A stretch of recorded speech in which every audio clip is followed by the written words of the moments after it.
अजीज तलबा व तालिबात, अस्सलाम वालेकुम। उर्दू लाजमी SSC 1 और 2 के सफ़ा पर मैं साइमा जावेद आप सबको खुश आमदीद कहती हूँ।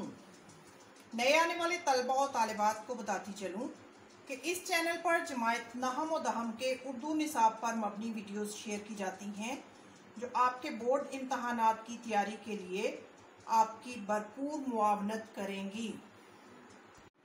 आज की इस वीडियो में जमायत नहम के हिस्सा गजल में से गजल नंबर 2 पढ़ाई जाएगी।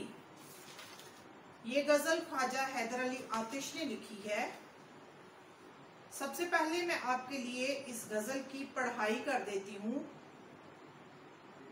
रुखो जुल्फ पर जान खोया किया, अंधेरे उजाले में रोया किया, हमेशा लिखे वस्फे दंदा ने यार, कलम अपना मोती परोया किया।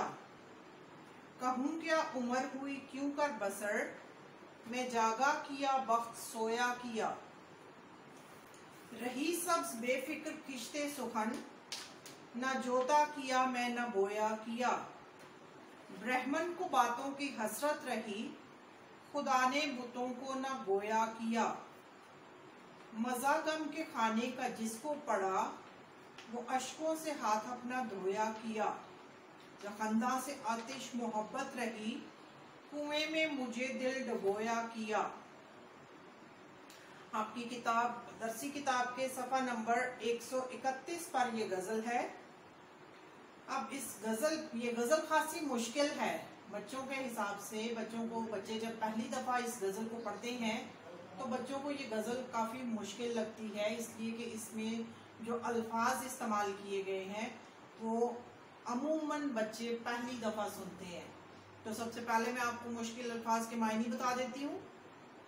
रुख, चेहरा, मैंने बोर्ड पर भी आपके लिए लिख दिए हैं जैसा कि आपको मेरे बोर्ड पर नजर आ रहा है।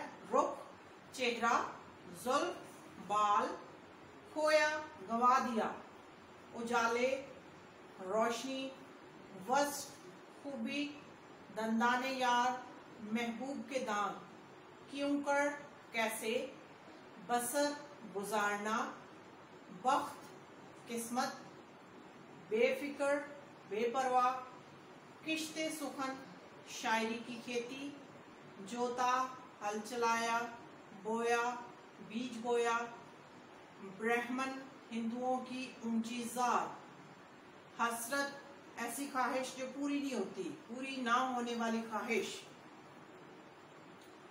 बुत, मुजस्मा, ये भी आपको पता होगा। गोया किया, बोलने की ताकत दी, गोया यानी बोलने की ताकत।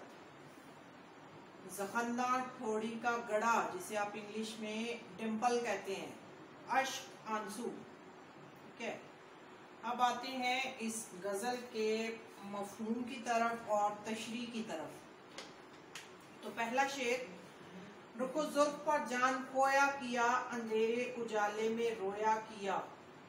इसमें हैदर अली आतिश जो हैं वो महबूब के चेहरे और बालों की खूबियों पर कहते हैं कि मैं मिटता रहा, यानी अंधेरा हो या उजाला मैं हमेशा रोता ही रहा। अब इसकी तशरीह आपको समझा देती हूँ। इसका मतलब ये है, इस शेर में शायर ये कह रहा है, शायर ने ये अपने महबूब के हुस्न जमाल का जिक्र किया है। ख्वाजा हैदर अली आतिश यहाँ पे अपने महबूब का हुस्न बयान करते हैं और वो कहते हैं कि मैं अपने महबूब के चेहरे और जुल्फों का असीर हो गया हूँ, यानी मैं उन पर मरता हूँ, लेकिन उसकी बेरुखी की वजह से दिन रात रोता ही रहता हूँ। अब यहाँ पे अंधेरा और उजाला यानी दिन रात, यहाँ पे बड़े सादा से अंदाज में ख्वाजा हैदर अली आतिश जो हैं वो अपने दिल की कैफियत बयान कर रहे हैं और साथ ही साथ वो अपने महबूब के जुल्म सितम का तज़किरा भी करते हैं। और जो पहली वीडियो थी, इससे पिछली वाली वीडियो, उसमें मैंने आपको बताया था कि जो उर्दू की रिवायती शायरी है उसमें हमेशा इश्क व मोहब्बत की बातें की जाती थी। तो ये भी रिवायती शायरी की मिसाल है। यहाँ पे इस तरह का इजहार रिवायती शायरी में अमूमन होता है। तो आतिश ये कहते हैं कि मैंने हमेशा महबूब के चेहरे और बालों की खूबसूरती के बारे में सोचा और उनकी शान में अपनी तमाम तवानाइयां सर्व कर दी, लेकिन जवाब में मुझे हमेशा मेरे महबूब ने मायूस ही किया, कभी उसने मुरव्वत नहीं दिखाई मेरे साथ। तो यहाँ पे शायर ने महबूब के हुस्न जमाल को बयान करने के लिए अंधेरे उजाले को, लफ्ज अंधेरा उजाला जो है उसने उसको ज़ुमानी अल्फाज में बयान किया है। ज़ुमानी अल्फाज ऐसे अल्फाज होते हैं जिनकी इमला एक जैसी होती है लेकिन मानी दो होते हैं। अब यहाँ पे उसने कहा है रुको जुल्फ पर जान पोया किया, अंधेरे उजाले में रोया किया। तो यहाँ पे अंधेरा उजाला, एक तरफ तो वो अंधेरे उजाले से अपने महबूब का रोशन चेहरा मुराद लेता है और उसके काले बाल लेता है, और दूसरी तरफ वो दिन रात लेता है, यानी दो तरह से उसने इसको इस्तेमाल किया है। एक तरफ तो वो ये कहता है कि मैं उसके चेहरे और बालों के हुस्न से बाहर ही नहीं निकल पाया, और दूसरी तरफ उसकी मुराद ये है कि मैं दिन रात रोता ही रहा कि मेरा महबूब कभी मेरे साथ मुरब्बत से पेश ही नहीं आया। तो यहाँ पे वो ये कह रहा है कि मैंने जो है महबूब की, जो मेरे महबूब की बेवफाई है वो मुझे सारी उम्र रुलाती ही रही और मेरे लिए जिंदगी का रोग बन गई। अब यहाँ इस शेर, इससे मुताल्लिका आप इस तशरीह से मुताल्लिका शेर ऐड कर सकते हैं। यहाँ पे शेर आप यूं ऐड कर सकते हैं कि आता है ख्वाब में तेरी जुल्फ का ख्याल, बेतौर घिर गए हैं परेशानियों में हम। दूसरे शेर की तरफ आते हैं। हमेशा लिखे वस्फे दंदा ने यार, कलम अपना मोती परोया किया। अब यहाँ पे वस्फे दंदा ने यार यानी महबूब के दांतों की खूबी, परोना डालना और मोती कीमती चीज। अब यहाँ पे इस शेर का मफहूम ये है कि मेरे कलम ने हमेशा महबूब के दांतों की तारीफ में शेर लिखे हैं। इसका मफहूम ये है इस शेर का। तशरीह यूं होगी कि क्योंकि ये भी एक रिवायती मौजू है, यहाँ पे भी वो जो है वो अपने महबूब की खूबसूरती ही को बयान कर रहा है, और यहाँ पे वो चेहरे और बालों से हटके वो दांतों पे आ गया है। तो यहाँ पे वो दांतों की, महबूब के दांतों को मोतियों की लड़ी से तशबीह दे रहा है। कहता है कि मेरे महबूब के दांत इतने खूबसूरत हैं कि वो मोतियों की तरह हैं। ठीक है, तो यहाँ पे फिर वो कहता है कि अगर सिर्फ मोतियों की लड़ी कह दिया जाए मेरे महबूब के दांतों को तो ये उनकी सही तारीफ हो ही नहीं सकती। ठीक है, वो भी क्योंकि हर आशिक की तरह उसको अपने महबूब, उसका जो ख्वाजा हैदर अली आतिश का महबूब है वो सारे ज़माने से मुनफरिद नज़र आता है, सारे ज़माने से खूबसूरत दिखाई देता है उसको। तो कहता है अगर इसी शेर को अगर हम दूसरे पहलू से देखें तो ये शायराना तवल्ला है। शायराना तवल्ला यानी शायर जो है वो अपने कलाम की तारीफ कर रहा है, और यहाँ पे वो क्योंकि ख्वाजा हैदर अली आतिश भी एक बड़े शायर थे और इनको भी पता था कि मेरी शायरी लोगों को पसंद आती है, और ये अपनी शायरी पर बड़ा नाज भी करते थे। तो यहाँ पे वो जो है अपनी शायरी की तारीफ भी कर रहे हैं।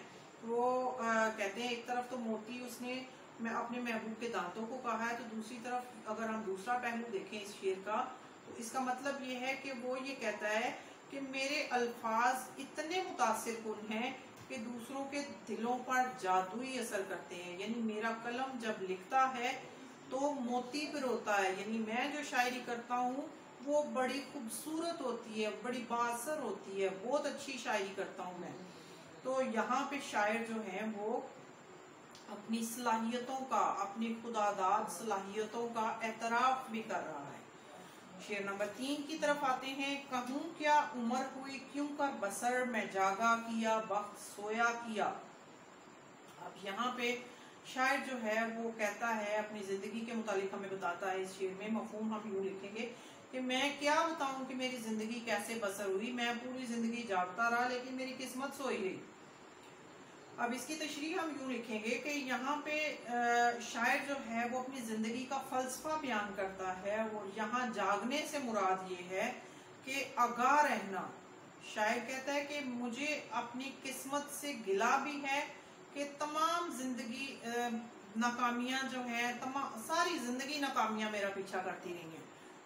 अब कहता है कि जिंदगी की एक हकीकत ये भी है कि इंसान आखिरी उम्र में जब पीछे मुड़ के देखता है तो उसे ये एहसास होता है कि उसने अपनी जिंदगी ऐसे कामों पर खर्च कर दी जिसका उसे कोई फायदा ही नहीं हुआ। अब यहाँ पे वो सनते तजाद इस्तेमाल करता है। सनते तजाद यानी जो एक दूसरे के मुतजाद चीजें हैं। यहाँ पे वो जागने और सोने की बात करता है। जागना और सोना जो है वो एक दूसरे की जिद है। अब यहाँ पे वो ये कहता है कि जागने से मुराद उसकी ये है, वो कहता है मैं जागा किया, वक्त सोया किया। अब जागने से मुराद उसकी ये है कि वो कहता है कि मैं तो मेहनत करता रहा, मैं मुसलसल मेहनत करता रहा, सारी उम्र मैंने मेहनत की, लेकिन वक्त सोया किया यानी मेरी किस्मत सोई रही, मेरी किस्मत में नाकामियां ही नाकामियां रही। तो यहाँ पे शायर जो हैं अपनी किस्मत की सितम ज़रीफी का जिक्र करते हैं और वो ये कहते हैं कि मैंने तो हमेशा अक्लमंदी से हालात का मुकाबला किया, लेकिन जो है वो किस्मत कभी मुझ पर मेहरबान नहीं हुई। आज के लिए इतना ही। उम्मीद करती हूँ कि आपको पहले 3 अशार की समझ आ गई होगी। अगर आपको मेरी ये वीडियो अच्छी लगे तो इसको लाइक करें और मेरे चैनल को सब्सक्राइब करें ताकि मेरी आने वाली वीडियोस आपको बार वक्त मिलती रहें। अगली वीडियो में अगले 4 अशार के साथ हाजिर होंगी। तब तक के लिए खुदा हाफिज।